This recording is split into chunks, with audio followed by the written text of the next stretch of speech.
37:16. అబ్బా, ఏం మాట అండి ఇది! ఏందంట? నీతిమంతునకు కలిగినది కొంచెమైనా చాలు. ఏంటంట? నీతిమంతునికి నీకు ఏమొద్దు. బైబిల్ రాయబడింది, ఒకడు సర్వలోకమును సంపాదించుకుని తన ప్రాణముని పోగొట్టుకుంటే వారికి ఏం ప్రయోజనం అని బైబిల్ సెలవిస్తున్న మాట.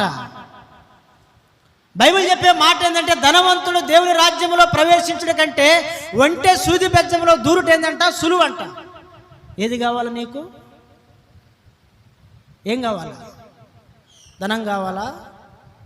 డబ్బు కావాలా? బైబిల్లో ఉంది, ధనాపేక్ష సమస్తమైన కీడులకు మూలం. కొందరు దానిని ఆశించి విశ్వాసము నుండి తొలగిపోతున్నారంట. విశ్వాసం తొలగిపోతున్నారు.